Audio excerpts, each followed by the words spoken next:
I was always the daughter who said yes. Yes to everything. Yes to helping.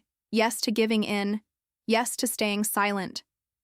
It was as if I had been born with that word stuck in my throat, and every time it escaped, a piece of me disappeared with it. I remember the first time I realized something was wrong. I was 7 years old. It was a Saturday morning, and I woke up before the sun. I knew my parents liked their coffee already brewed when they came downstairs, so I tried hard to reach the coffee maker. Burned my fingertips, but I managed. I prepared everything the way I'd seen my mom do. Put their favorite mugs on the table and left a little note written in my crooked handwriting. "Good morning with love, Patricia." When they came down, they didn't even look at me. Just glanced at the table, and my mother murmured, "You spilled sugar on the floor." Nothing else. No thank you, no what a sweet gesture, just the dirty floor. Later that same day, Mariah, who was 5 at the time, threw a tantrum because we didn't have strawberry cereal. She tossed the box on the floor, stomped her feet, screamed with all her might. My dad scooped her up like she was a porcelain doll about to break. "It's okay, my little one. We'll buy your favorite cereal, all right? You deserve it." And me, right there, with fingers still stinging from the morning, became invisible. Again. At the time, I thought maybe it was because I was the oldest, that's just how it was. But over time, I realized it wasn't about age, it was about preference. Mariah was the light, and I was the convenient shadow. At school, I was dedicated. I loved studying. I'd come home excited with tests full of right answers, essays marked with stars and praise. A teacher even once called me a brilliant promise. I carried that compliment home like an invisible trophy. I showed it to my mother. She read it in silence without smiling, then said, "That's nice, sweetie, but look at the drawing Mariah made." And she flipped the paper over as if my achievement were just dust on the table. Mariah's drawing stayed on the fridge for weeks, a mess of red scribbles that, according to her, was a flying dog. My essay? Probably thrown away that same day. Over the years, it only got worse. I kept trying. I did the chores, washed the dishes without being asked, cleaned my room and Mariah's when she was in a bad mood. I was the first to wake and the last to sleep. My mother used to say, "You're so mature, Patricia. Thank goodness you understand." And that, "You understand?" became the refrain of my life. You understand that Mariah is more sensitive. You understand she needs more attention. You understand she's going through a phase. The problem was, the phase never ended. At 12, I secretly entered a citywide writing contest. It was about dreams. I spent weeks writing. I wrote about how I wanted to be a journalist, to travel the world telling stories, how writing felt like breathing outside of silence. I won first place. My name appeared in the newspaper, along with a small photo of me holding the certificate. I handed the newspaper to my mom, excited. She read the headline, looked at me, and said, "You should have told us. We don't like surprises, Patricia." She folded the newspaper, set it on the kitchen table, and went on with her day. The following week, Mariah was called on stage at school for taking part in a dance during the June festival. The performance wasn't even good. She missed her steps, forgot her timing. But my parents brought flowers. They cried. They made sure to film everything. Me? I sat in the audience, stomach tight, face pretending pride. I started getting used to the indifference. I became good at disappearing. I was the daughter who didn't cause trouble, the one who helped, the one who understood. But inside, something was growing, a kind of knot. It wasn't anger. Not yet. It was a void, a dark hole where all the words I didn't say piled up like stones. At 15, I got my first job as a monitor at a community library. I loved that place. It was quiet, full of stories that embraced me more than anyone at home ever did. I saved every penny, bought my own phone, clothes, books. No one praised me. It seemed expected. Meanwhile, Mariah got a new phone every semester, even after breaking the last one or leaving it on the bus. She's forgetful. She's still learning. There was always an excuse. At 16, I was invited to join an advanced writing group at school. It was a program that could open doors to college. I brought the letter home with eyes glowing. My mom read it and said, "Patricia, is this really necessary? It'll take up your time. And who's going to take care of things around here?" I gave up on the project the next day. It felt like I'd buried a part of myself. But I kept saying yes. Yes to setting aside my own desires. Yes to caring for the house. Yes to listening without replying. Yes to giving up everything that made me dream. Until the biggest turning point of my adolescence, my 18th birthday. There was no party, no happy birthday. My mom handed me a bag with 2 pairs of socks and said, "You're an adult now. Time to think about your future." I'd been thinking about it for years. That night, I sat on my bed and took a deep breath. For the first time, I said no in my head. No to staying there. No to living at the edge of a story that never belonged to me. No to being the backdrop to Mariah's spotlight. The following month, I found a room in the back of an old house downtown. It smelled like mildew. The walls were thin. The floor creaked. But it was what I could afford with what I'd saved.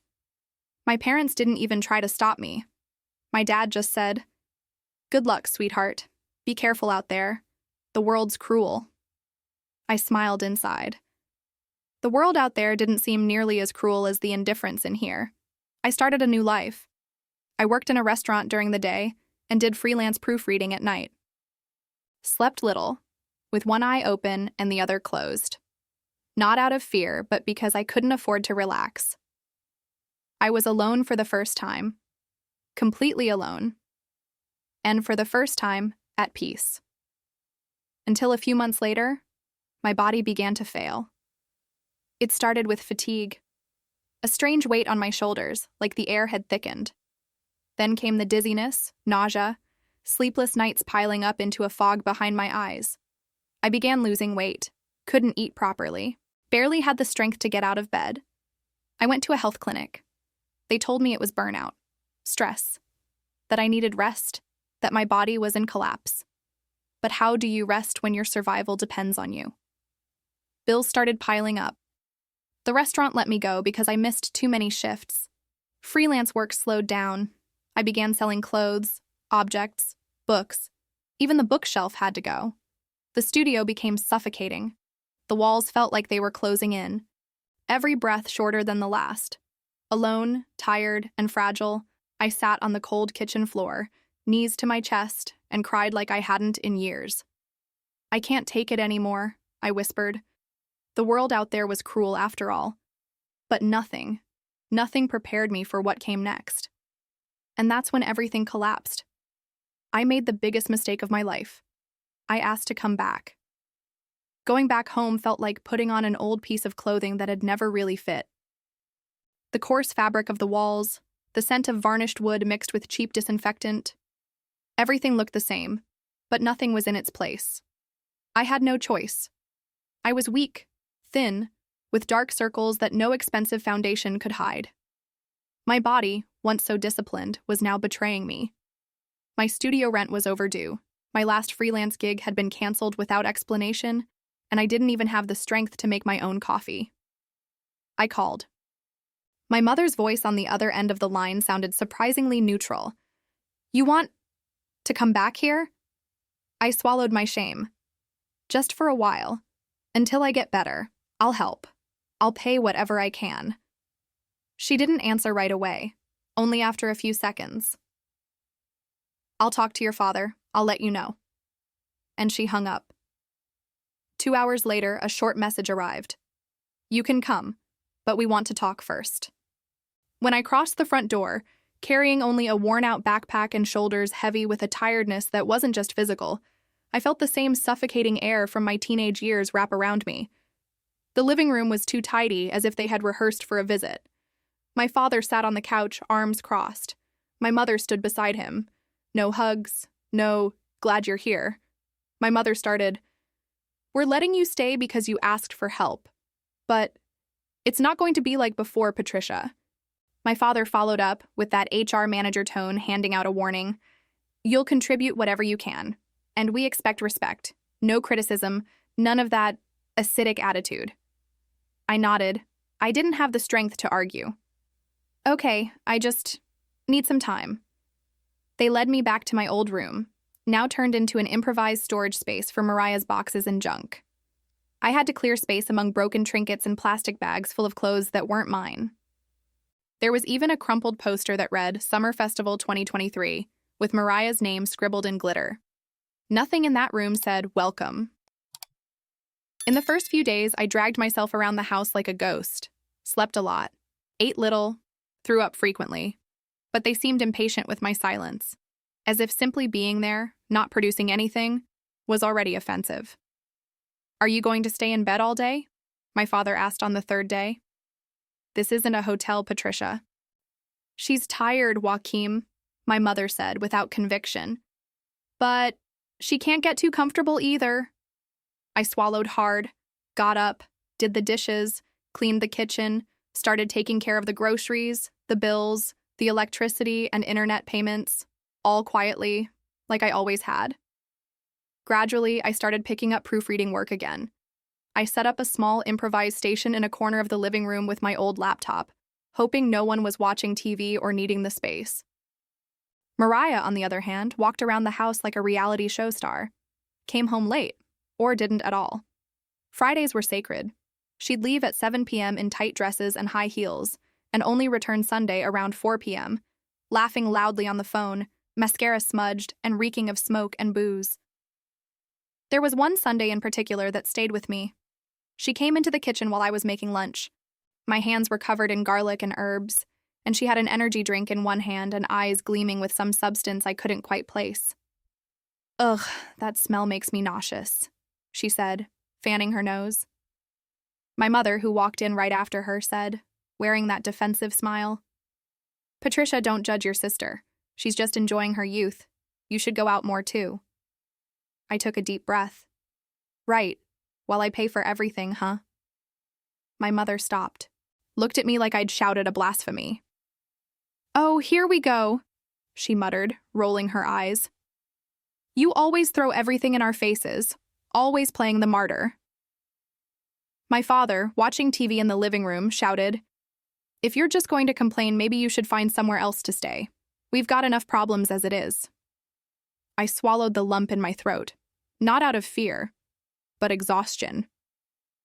In the months that followed, I repeated the same routine: house, work, silence. I left part of what I earned with my mother for the bills. Sometimes I managed to save a little, which I hid in an envelope inside an old advanced grammar book. My plan was to leave as soon as I had enough for another fresh start. But the arguments kept escalating. All it took was me expressing anything, a suggestion, a boundary, a tired sigh, and it turned into accusations. "You think you're better than us, don't you? There goes the intellectual again. Mariah might be irresponsible, but at least she's cheerful. You just complain." And me? I never threw anything in anyone's face. I just wanted to be seen. I just wanted someone to acknowledge that, even broken, I was the one silently holding the pillars of that house. But nothing came. Not a "thank you."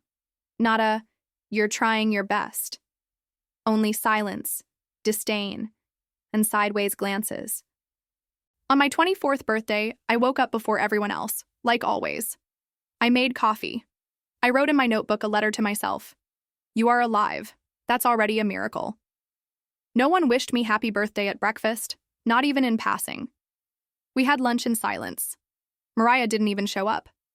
My mother commented between sips of soda. She went on a trip with her course friends. She'll be back Monday. That night, I was lying down, trying to forget that another year had gone by in vain, when I heard my father's voice. Patricia, come downstairs for a minute.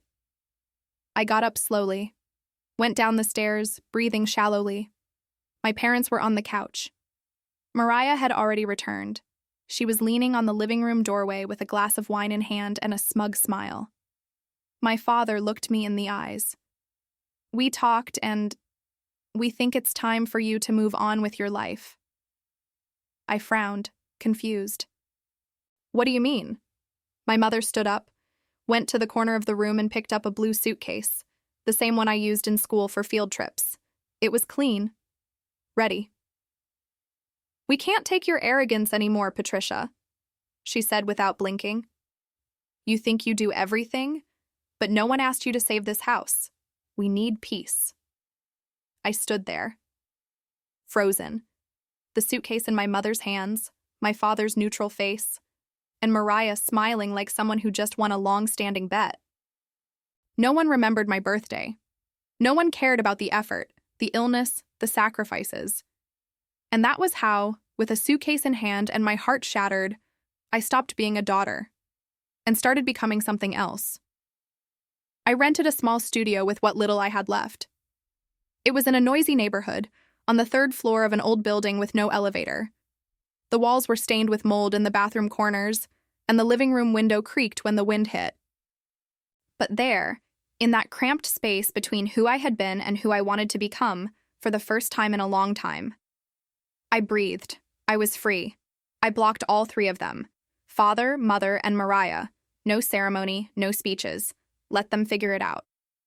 The pain still throbbed, of course.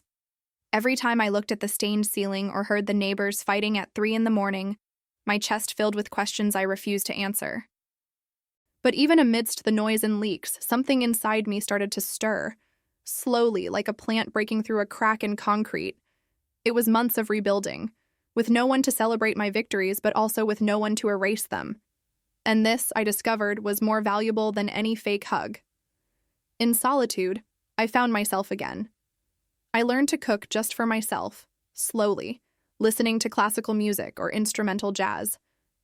I turned silence into company. I learned to like the sound of my own breath. I discovered that lighting candles for no reason and drinking wine from a cheese jar could be therapeutic. At work, I flourished. Freelance jobs turned into fixed contracts. One client referred me to another. I got a promotion on an important editorial project. Then came a raise. And then an invitation to lead a small proofreading team. It was modest, but to me, it was an empire. I started saving money, with more discipline, more focus. For the first time, that old dream of owning a home stopped being a distant sigh and began to take shape. Floor plans, an address, color on the walls, and them? Nothing, no messages, no calls, no visits, not even a, "Are you alive?" Not even a, "Do you need anything?" It was as if they had erased my name from the walls of the house where I grew up. And as strange as it seemed, this too began to feel like a relief. Because, honestly, I didn't miss them either. But then 5 months later, when the nights no longer hurt as much and I was folding freshly washed clothes, small victories like having all my socks matching became symbols of a new world. My phone rang. The number was familiar, but old. My heart raced. I wanted to not answer, let it ring until it stopped, block them again, and move on with my life. But something inside me, perhaps a remnant of the girl who still wanted to understand why, answered. Hello? Silence. Only breathing on the other side. Irregular. Almost trembling. Patricia? It was my mother. Her voice was different, broken, disoriented. I stayed silent. I just listened. She continued, stumbling over her words as if she were choking on each syllable. Daughter, my God, we need you. We're desperate. Mariah. I stopped breathing for a second. What happened with Mariah? I asked, my voice low, as if the answer were a thorn that I already knew exactly where it would prick me. My mother sniffled loudly on the other side. The sobbing was starting to break through her control. She took out a loan. In our name, she forged the signatures, everything. She took more than $30,000 and disappeared. 30,000. The number echoed in my mind like a deafening thunderclap. She kept talking, but it was as if my soul had stepped back 2 paces and was watching the scene from afar. My mother was crying. Really crying. It wasn't drama. It wasn't manipulation. It was fear. It was desperation. We found out when the collectors came. They made a demand. They said they're going to take the house. We didn't know anything, Patricia. She said it was just to fix a few things. She used our documents. She lied. And now, my mother, who had always protected Mariah like she was a porcelain vase, was now sobbing for something the perfect daughter had done. The world, for a moment, seemed to turn upside down. Please, daughter. We need you. Silence. I stayed there, motionless, with the phone in my hand and my soul burning. That was the first time my mother cried. Cried for real, for something Mariah had done. And for the first time in many, many years, I smiled. I pretended to feel compassion. I softened my voice. I molded each syllable with the care of a daughter who still cares, even with a raw heart. I made dramatic pauses on the phone. I let the silence weigh heavily before responding. On the other end, my mother sighed as if she were about to faint, as if her life hung on a single word from me. I understand, Mom. It must not be easy. My voice came out like a white handkerchief in a war I had already won. But when I hung up, the expression on my face was different. Cold, dry, controlled. It wasn't anger. Anger I had already left behind. What moved me now was something sharper, more dangerous. It was calculation. So, I thought. I thought about every night I cried into my pillow, afraid of being heard. Because being heard was the same as being judged. I remembered the night I had a fever of almost 40 degrees, and my mother told me I was exaggerating, that it was drama. I remembered the first time I paid the electricity bill with the money for my medicine. I remembered the second, and the third. I thought about the blue suitcase. About that scene that seemed like a poorly rehearsed play, but one I would never forget. My father with his arms crossed, my mother with a dull gaze, and Mariah leaning against the door, smiling as if she were watching the final act of someone else's tragedy. We can't take you anymore. That phrase, that damned phrase, still echoed like a cracked bell. And now? Now they wanted me back. They wanted me to save the house, the bills, the family name, to put my body in front of the out-of-control train that was Mariah again. But this time, it would be different. I picked up the phone and called the next day. Okay, Mom, I'll help, I said with the tone of someone offering a bitter drink. But it will be on my terms. She hesitated on the other end, as if something in that sentence bothered her. Your terms? But daughter, we don't have time. Exactly. So it's better not to get in the way. And I hung up. I hired a lawyer. A good one. Expensive. One of those who wears linen suits and has the look of someone who has seen more blood than a coroner. I scheduled the meeting at a discreet cafe downtown. I arrived early, ordered a double espresso. When he sat down, with his black briefcase and calculated manners, I went straight to the point. It's a case of fraud. My sister, forged signatures, documents misused, and I want everything recorded, proven, and taken to the end. No settlements, no mercy. He watched me over his glasses. Family? Used to be. He nodded, opened the briefcase. We began. I spent weeks in silence, working behind the scenes like a strategist. I gathered images, bank statements, old signatures from my parents. I obtained security footage from the bank where Mariah was seen handing over papers. We got screenshots of conversations, audios, dates, locations. The investigation unfolded faster than I imagined. Mariah had left traces everywhere, like a child playing at crime, thinking it was just another prank with a happy ending. But the difference now was that I was on the other side of the table. I had time. I had my anger well under control. And I had money. And most importantly, I wasn't in a hurry. During this process, my mother began sending me messages every day. They started with, "Good morning, daughter," and ended with prayers and angel emojis. As if emojis could erase everything. My father tried to call me 22 times in 1 week. Sometimes in the middle of the night, sometimes at lunch. I saw his name flash on my phone screen and simply let it ring. Other times I answered and said nothing. I just listened to the desperation on the other end. He insisted, "You're still our daughter, Patricia." One of those days, I replied with just one emoji, a period. Nothing more fitting. A short phrase for a story that was far too long. Meanwhile, the case was gaining traction. The lawyer called me with weekly updates. The handwriting analysis was completed. The report was clear. Gross forgery. The bank, pressured by the possibility of being sued for negligence, began to cooperate. The civil police were contacted. Justice, at last, began to move. And me? I watched it all like a spectator of a carefully directed drama. Cold, attentive, surgical. Every breakthrough in the case was like a musical note in a symphony that only I could hear. And then the day came. The bailiff left the office at 8 a.m. with the envelope in hand. The summons, with the formal complaint and the attached investigation, was clear: fraud, forgery, and embezzlement. Signed, stamped, irreversible. Address: the same house they had kicked me out of. The one I had supported. The one where Mariah reigned. The same door I was thrown out of on my birthday. The bailiff rang the doorbell at 9 a.m. sharp. And she answered. The best was yet to come. Mariah slowly opened the door as if she feared what was on the other side. She was still wearing the blue satin robe, the same one she used to parade around the house in like a bored queen of her reign. Her hair was tied in a messy bun, and the red-painted nails were already starting to chip. As if for the first time, vanity was slipping through her fingers. The bailiff was there, firm, with a leather folder in hand. His voice was neutral, but the sentence, though unspoken, was already written in his gaze. Mariah Venters? That's me, she answered, suspicious, narrowing her eyes.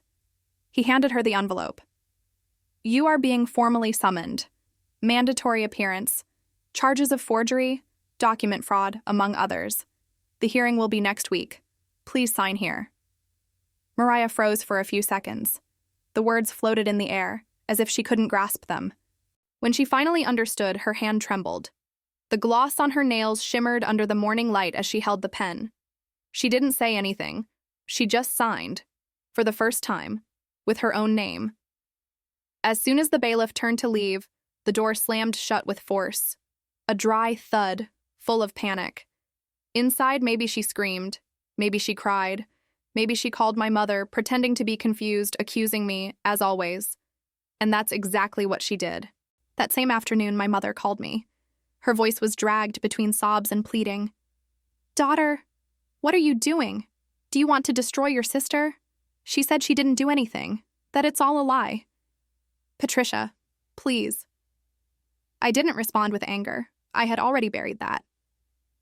I'm just doing what you should have done years ago, Mom. Stop protecting her from the real world. Silence. A silence that spoke more than any maternal defense. She knew.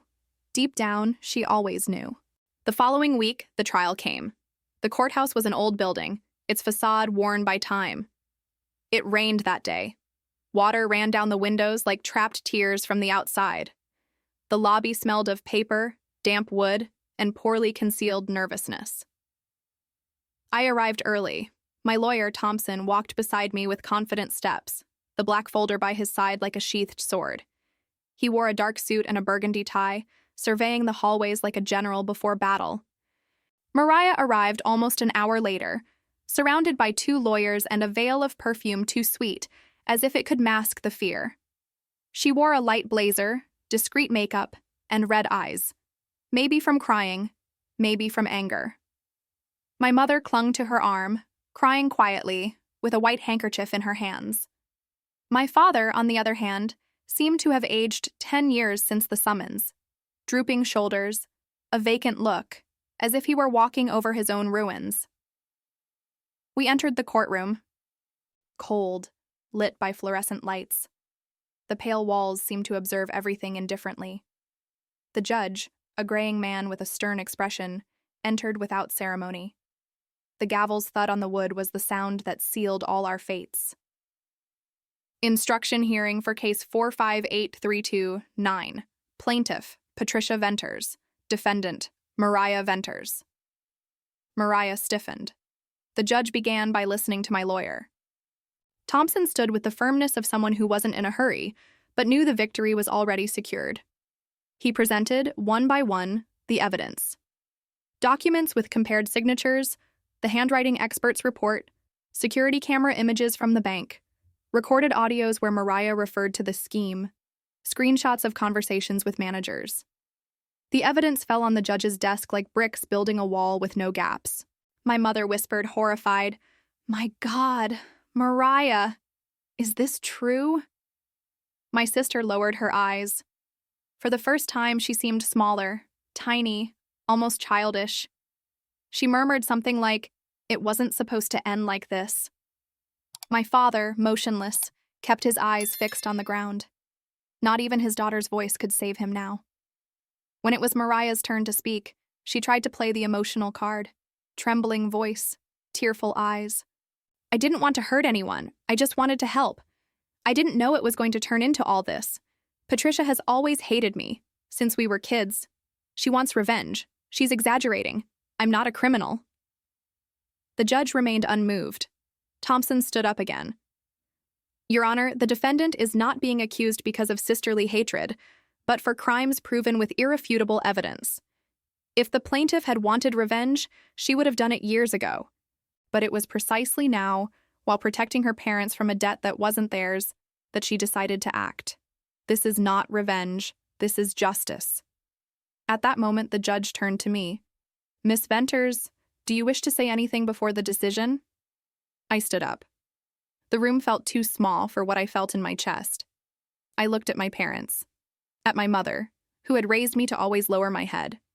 At my father, who always told me to be quiet when I tried to speak. At Mariah, who smiled as I fell. They were all there now, trapped in the web they had helped weave. She buried me alive for years. My voice was steady, without hatred, just truth. She turned me into a servant, a shield, an ATM. And when I finally asked for recognition, they said I was arrogant. When I got sick, I went back home thinking I would have support.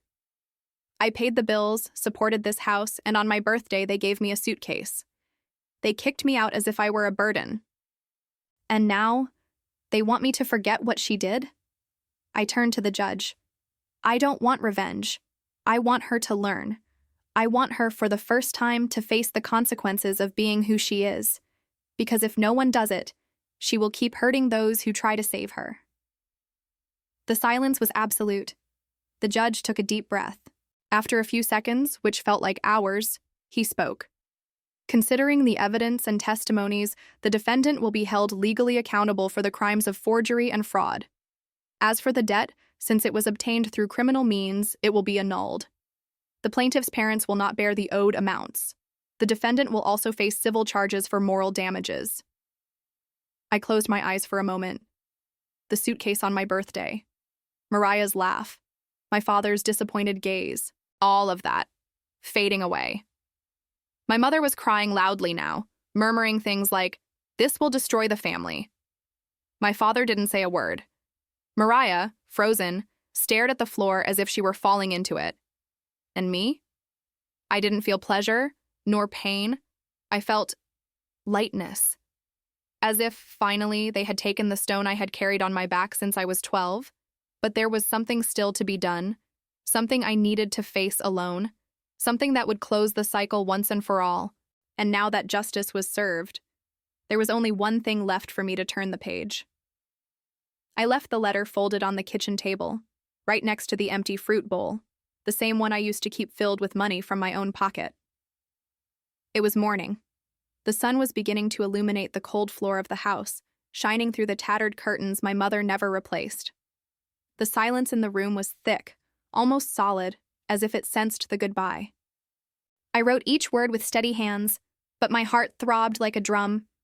I didn't cry. I didn't tremble. It was as if my soul, finally, knew what it was doing. You taught me that love has sides, that there are those who deserve it and those who serve it. I served for far too long. Now serve yourselves. Take care of yourselves. Take care of her, if you can. There was no signature, no kisses, no promises. In the letter, I left what they never gave me.